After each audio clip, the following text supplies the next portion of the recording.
नमस्कार, बहुत स्वागत है आपका टीएनपी न्यूज का खास कार्यक्रम हुंकार देख रहे हैं आप और मैं हूं आपके साथ कोमल शर्मा।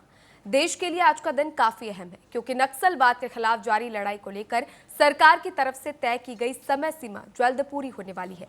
गृह मंत्री अमित शाह ने 31 मार्च तक नक्सलवाद के खात्मे का लक्ष्य रखा था और नक्सल मुक्त भारत के लक्ष्य को हासिल करने के लिए सुरक्षा बल अंतिम चरण में पहुंच चुके हैं। हाल के महीनों की बात करें तो इस दौरान बड़ी संख्या में नक्सली मारे गए या फिर उन्होंने आत्मसमर्पण किया है, जिससे उनकी ताकत काफी कमजोर हो गई है। रिपोर्ट्स के मुताबिक अब केवल 100 से 150 नक्सली कुछ राज्यों में छिपे हैं, जिनके खात्मे के लिए अब आखिरी प्रहार के लिए बड़े सर्च ऑपरेशन हो रहे हैं। आज इसी मुद्दे पर विस्तार से चर्चा होगी, लेकिन उससे पहले देखिए हमारी एक खास रिपोर्ट।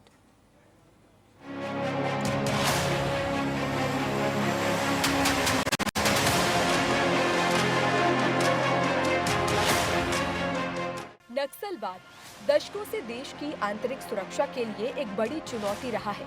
छत्तीसगढ़, झारखंड, ओडिशा, महाराष्ट्र और आंध्र प्रदेश के कई इलाकों में इसका गहरा असर देखा गया। सालों की रणनीतियों के बाद पिछले कुछ वर्षों में सरकार ने इस पर कड़ा रुख अपनाया। नक्सली इलाकों में सुरक्षा बलों की तैनाती बढ़ाई गई और ऑपरेशंस तेज किए गए। देश के गृह मंत्री अमित शाह ने तो नक्सलवाद को जड़ से खत्म करने की डेडलाइन भी तय कर दी थी। सभी सुरक्षा बलों के साझे पराक्रम के कारण वो दिन दूर नहीं जब ये देश नक्सल समस्या से हमेशा के लिए मुक्ति प्राप्त कर लेगा। हमारा संकल्प है कि 31 मार्च 2026 तक इस देश को नक्सल समस्या से हमेशा के लिए मुक्त कर हमारे आदिवासी भाइयों बहनों के विकास का रास्ता हम साफ कर देंगे, प्रशस्त करेंगे।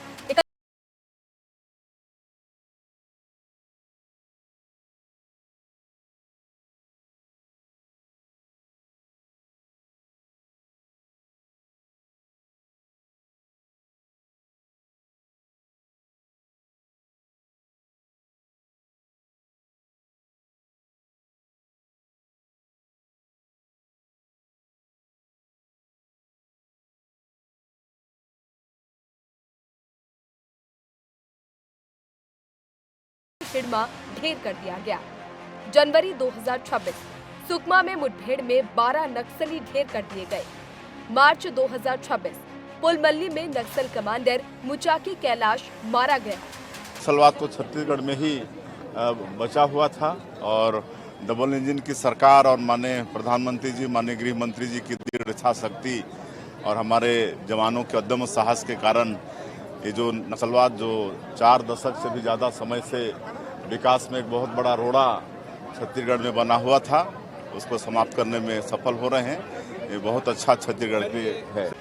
देश के कई हिस्सों में नक्सलवाद के कारण गरीबी, बेरोजगारी और विकास की कमी देखी गई है। ऐसे में इस नक्सलवाद की कमर तोड़ने के लिए सरकार ने सिर्फ बंदूक का सहारा नहीं लिया, बल्कि विकास के जरिए भी इस समस्या को खत्म करने की कोशिश की। जिन्होंने बस्तर के में से नक्सलवाद के समापन के साथ ही बस्तर में सुरक्षा और शिक्षा किस तरह से होनी चाहिए, इस पर काम करना प्रारंभ कर दिया है। हमारे अबूझमाड़ में जब नक्सलियों के भय से बच्चे पढ़ नहीं पाया करते थे, अब वहां एजुकेशन सिटी होने की बात बजट में कही गई है। आप देखें कि बस्तर फाइटर के 1500 पदों की पुनः भर्ती की बात इसमें कही गई है। सुरक्षा की पूरी चिंता की गई है। नए थाने वहां पर खुल रहे हैं। हाँ, निसंदेह मैंने कहा आपको शुरुआत में ही कि बस्तर में नक्सलिज्म के समापन के बाद सुरक्षा और शिक्षा ये 2 बातें महत्वपूर्ण होंगी और इन दोनों के लिए ही इस बजट में प्रावधान किए गए। कुल मिलाकर नक्सलवाद के खात्मे की डेडलाइन सिर पर है।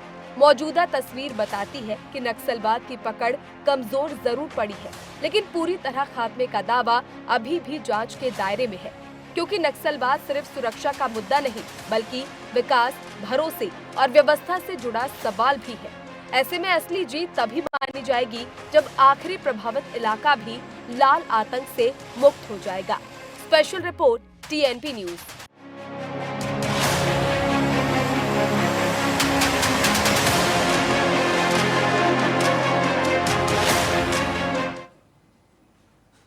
और चलिए आज नक्सलवाद के इस मुद्दे पर अहम चर्चा करेंगे। कुछ खास मेहमान हमारे साथ इस चर्चा में जुड़ चुके हैं।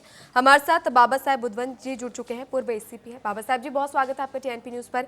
हमारे साथ सामाजिक कार्यकर्ता प्राची कौशिक जी भी इस चर्चा में जुड़ चुके हैं। प्राची जी बहुत स्वागत है आपका टीएनपी न्यूज पर।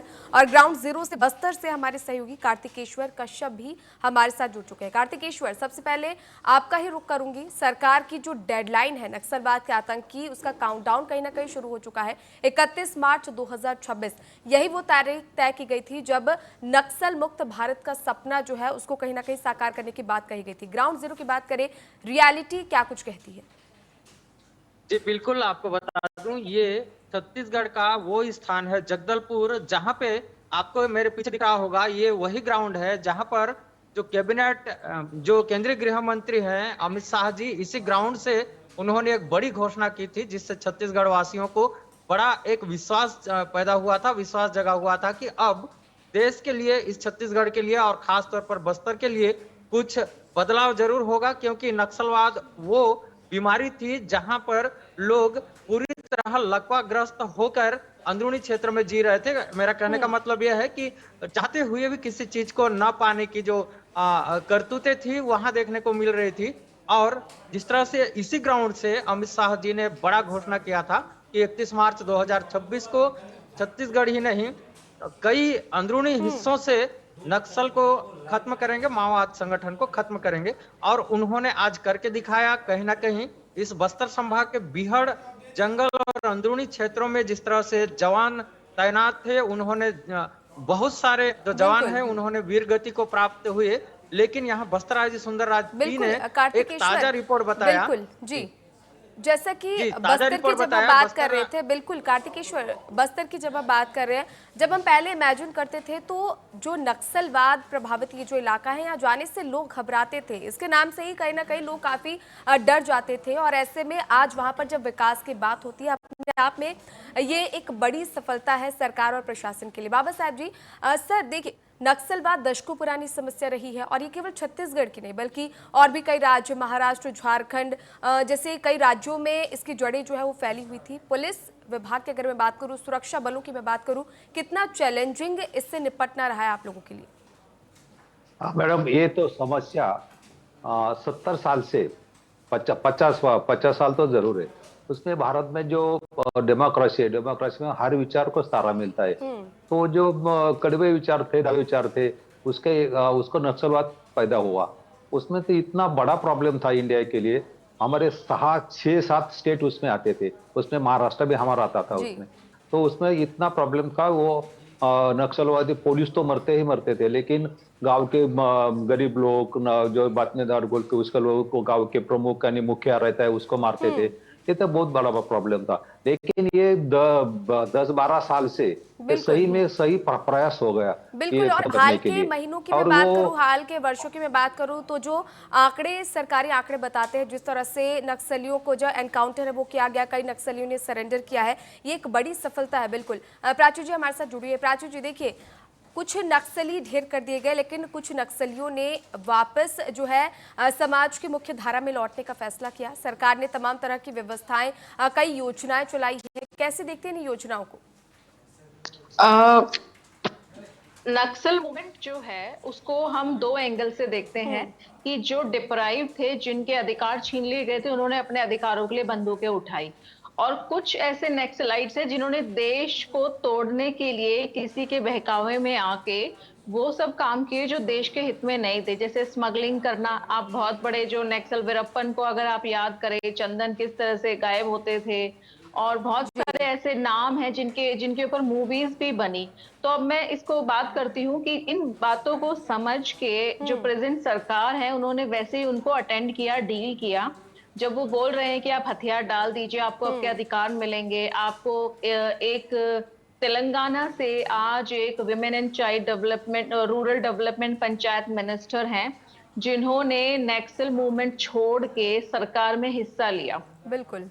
उनको जो है अक्का कहते हैं, तो इस तरह के बहुत से लोग मेन स्ट्रीम में शामिल हुए कि उनके ग्रीवेंस भी सुने गए। और जो ऐसे थे जो बिल्कुल भी नहीं माने, तो उससे हमारी जो सीआरपीएफ है, हमारी आर्म फोर्सेस ने लड़ाई की, क्योंकि वो कहीं ना कहीं इस तरह के क्राइम कर रहे थे। जैसे वो बहुत बड़ा कंट्रीब्यूशन दे रहे थे ड्रग्स में, स्मगलिंग में, और रिसोर्सेज को की स्मगलिंग में, और चाइल्ड ट्रैफिकिंग में। बिल्कुल तो बिल्कुल उसमें भी प्राची ये लोग जी, जैसे इन्वॉल्व कि हैं। आपने भी कहा कि सबसे सराहना की बात यही हो रही है कि सरकार ने सिर्फ गोलियों का सहारा नहीं लिया, बल्कि विकास और सुरक्षा जैसे तमाम मुद्दे इनका भी सहारा लिया गया, क्षेत्र विकास